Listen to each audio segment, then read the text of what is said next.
Praise the lord. Hallelujah. Good promise. దేవునికి మహిమ కలుగునుగాక. యేసయ్య నామంలో మీ అందరికీ నా హృదయపూర్వకమైన వందనాలు తెలియజేస్తూ ఉన్నాను. Good morning, good promise. ఈనాటి మంచి మాట, ప్రభు మాట, యేసయ్య మాట.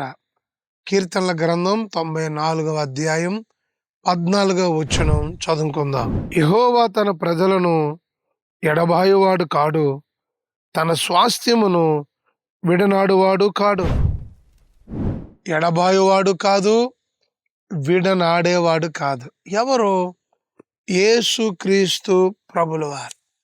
నీ జీవితంలో చాలా మందిని ఎడబాసి ఉన్నావా? దూరం అయిపోయారా? నిన్ను నమ్మిన వారు నీకు దూరంగా ఉన్నారా? దేవుడు మాత్రము నిన్ను ఎడబాసేవాడు కాదు. దేవుడు నిన్ను తోడే ఉండి నీ జీవితంలో అద్భుత కార్యములు చేసే దేవుడు. ఎస్, అవును.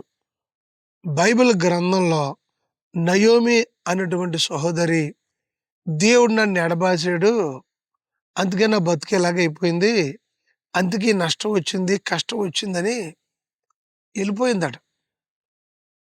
మళ్ళీ తిరిగి అక్కడికి వెళ్ళిన దాకుంటే మొత్తం పోగొట్టుకుంది. తిరిగి వచ్చిన తర్వాత అంటది, నన్ను నయోమి అనొద్దు, నయోమి అంటే మధురం, నన్ను మారా అని పిలవండి అంటుంది. చేదైపోయిన జీవితం అని. నీవు వదిలిపెట్టాలేమో కానీ దేవుడు వదిలిపెట్టేవాడు కాదు. మధురాన్ని మధురంగానే ఉంచే దేవుడు ఆయన. నీ జీవితం మారాలాగా అయిపోయిందా? చేదులాగా అయిపోయిందా? చేదు అనుభవాలు కూడా ఉన్నావా? అనేక మంది ఒకవేళ ఎడబాసిన నా ప్రభు ఈరోజు నీతో మాట్లాడుతున్నాడు. ఎడబాసేవాడు కాదు. రెండోది, నీ స్వాస్థ్యమును విడనాడేవాడు కాదు. నయోమికి మళ్ళీ తిరిగి బెత్లెహేముకు వచ్చిన తర్వాత, బెత్లెహేం అనగా యేసుక్రీస్తు ప్రభుల వారు పుట్టిన ప్రాంతాన్ని, ఆ ప్రాంతాన్ని వదిలిపెట్టి వెళ్ళిపోయింది. ఈమె ఎడబాసింది, దేవుడు ఎడబాయలేదు. మళ్ళీ తిరిగి తీసుకొచ్చి బెత్లెహేము రొట్టెలు ఇల్లు అనగా సమృద్ధిగా దేవుడు ఆ బిడ్డకి ఇచ్చాడు. ఈరోజు కూడా బెత్లెహేము వలె నీ ఇల్లు చేయబోతున్నాడు. దేవుడు ఎడబాయలేదు. ఇంట్లో వాళ్ళు ఎడబాసారని, తల్లిదండ్రులు ఎడబాసి ఉన్నారని, పిల్లలు ఎడబాసారు, భర్త ఎడబాసాడు అన్నారా? కలిసే శుభవేళ దేవుడు ఇవ్వబోతున్నాడు. మీ కుటుంబంలో లేకపోతే నీ జీవితంలో భార్యాభర్తలు విడివిడిగా కానీ ఉన్నారా? దేవుడు ఈరోజు ఎడబాసిన వారిని కలపబోతున్నాడు.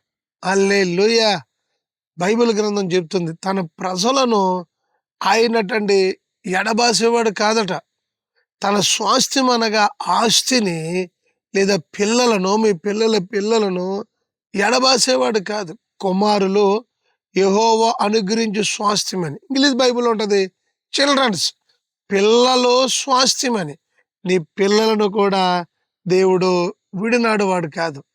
అయ్యో విడిచిపెట్టేసాడని బాధలో ఉన్నావా? ఈరోజు ప్రభు నీతో మాట్లాడుతున్నాడమ్మా, నీతోనే మాట్లాడుతున్నాడు. బాబు, ఆయన ఎడబాయలేదు. నువ్వు అనుకుంటున్నావు ఎడబాసాడని, ఎడబాయలేదు. యేసు నిన్ను విడువలేదు, విడువడు, ఎడబాయడు ఆయన. నీ స్వాస్థ్యాన్ని కూడా దేవుడు మంచి వాగ్దానం దేవుడు నీతో చేస్తున్నాడు. ధైర్యంగా ఉండు, దిగులు చెందకు, బెంగ తొలగించు. ప్రేమ సంతోషాలతో నా ప్రభు నిన్ను నింపుతున్నాడు. నా ప్రభు నిన్ను ఎడబాయక నీకు తోడుగా ఉండి నీ జీవితంలో గొప్ప కార్యాలు, నయోమిని మళ్ళీ రూతు జీవితాన్ని కట్టినట్టుగా, బెత్లెహేములో రొట్టెలిగా చేసినట్టుగా నీ ఇల్లు చేయబోతున్నాడు.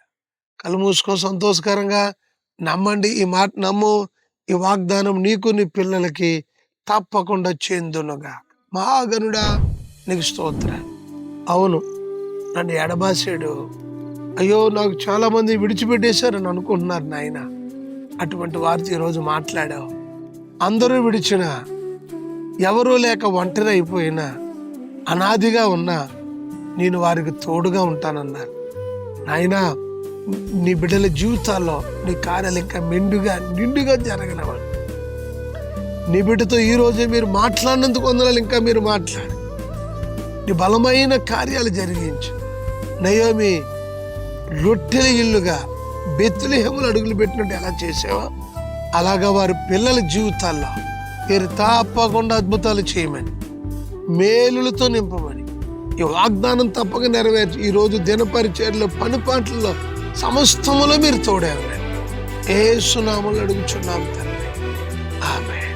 God bless you.